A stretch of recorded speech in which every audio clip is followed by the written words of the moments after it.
नमस्ते बच्चों। आज हम कक्षा 4 का पाठ 7 कान खोले राज इसको शुरू करने जा रहे हैं। आज हम इसका पहला भाग पढ़ेंगे जिसमें हम एक कविता पढ़ेंगे। कविता का शीर्षक है कैसे कैसे कान। तो चलो शुरू करते हैं अपनी कविता।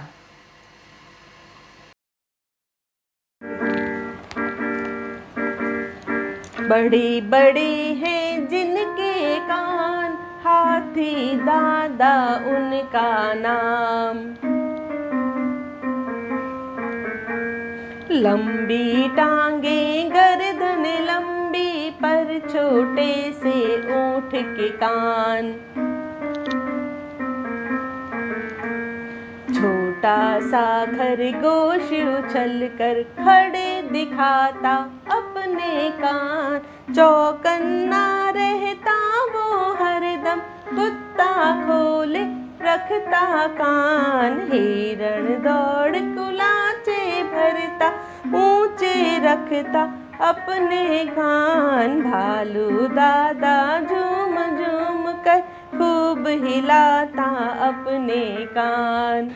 अच्छी बुरी सारी बातें हमको रोज सुनाते कान। कभी कहीं देखे हैं तुमने मेंढक सांप पक्षियों के कान। अब हम इस कविता को याद करने का प्रयास करते हैं।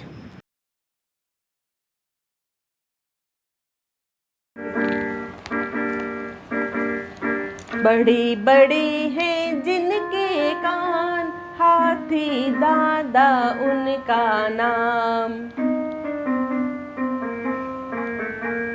लंबी टांगे गर्दन लंबी, पर छोटे से ऊंट के कान।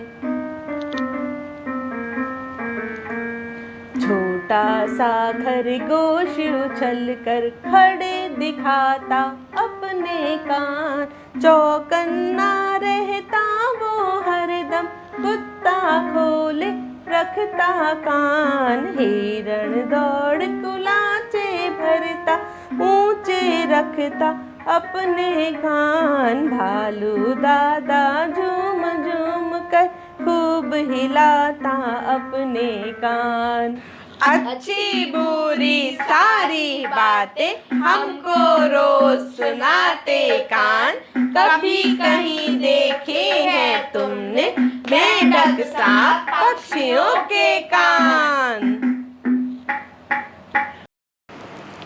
हाँ तो बच्चों, अभी इस कविता में हमने देखा, पढ़ा और सुना कि अलग अलग जंतुओं के अलग अलग साइज़ के कान पाए जाते हैं। जैसे कविता में हमने पढ़ा था कि हाथी के कान बहुत बड़े होते हैं और ऊंट के कान बहुत छोटे होते हैं।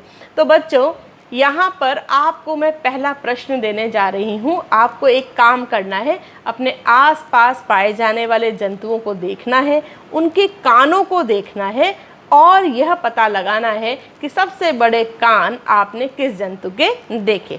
ठीक है, तो ये है मेरा पहला प्रश्न। आपको बताना है कि सबसे बड़े कान किस जंतु के पाए जाते हैं। दूसरा प्रश्न, देखो हमारी कविता में एक पंक्ति थी जो आपने अभी सुनी कि कभी कहीं देखे हैं तुमने मेढक सांप पक्षियों के कान। ठीक है, अब इस पंक्ति में ये बात सुनाई दे रही है कि भाई मेढक सांप और पक्षी के कान हमने नहीं देखे। तो हमने नहीं देखे, किसी भी चिड़िया के ऐसे कान आपको कभी भी दिखाई नहीं दिए होंगे। तो मेरा दूसरा प्रश्न है बच्चों कि क्या इन जंतुओं को जिनके कान नहीं हैं, क्या वो सुन नहीं पाते?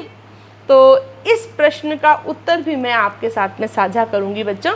देखो, हमारा जो ये बाहर वाला कान है, बाह्य कर्ण, इसका सुनने के साथ में कोई लेना देना नहीं होता। इसका काम है कि हमारे पास जो ध्वनि तरंगे हवा के साथ में आ रही हैं, उन तरंगों को इकट्ठा करना और कान के अंदर प्रवेश कराना। सुनने से इसका कोई लेना देना नहीं है। तो फिर हम सुनते कैसे हैं? सुनने के लिए बच्चों हमारे कान के अन्य भाग यहाँ अंदर उपस्थित होते हैं, जिनकी सहायता से हम ध्वनि तरंगों को सुन पाते हैं। अब मेढक, सांप और पक्षियों में बच्चों ये बाहरी कान तो नहीं है, लेकिन इन सब में आंतरिक कान पाया जाता है, जिसकी सहायता से ये सुन सकते हैं। देखो, मैं तुम्हें एक मेढक का चित्र दिखाती हूँ। इसकी आँख के पीछे देखो, तुम्हें एक गोलाकार निशान दिखाई देगा। ये इसके आंतरिक कान की ओर इशारा कर रहा है। तो बच्चों, आंतरिक कान की सहायता से ये सभी जंतु ध्वनि तरंगों को सुन सकते हैं। ये था बच्चों हमारे कान खोले राज का पहला भाग, जो अब पूरा हो गया। और अपने दोनों प्रश्नों के उत्तर आप अपनी उत्तर पुस्तिका में ज़रूर लिखिएगा। इसके दूसरे भाग के साथ में मैं आपसे फिर मिलने आऊँगी। तब तक अच्छी पढ़ाई करना। बाय।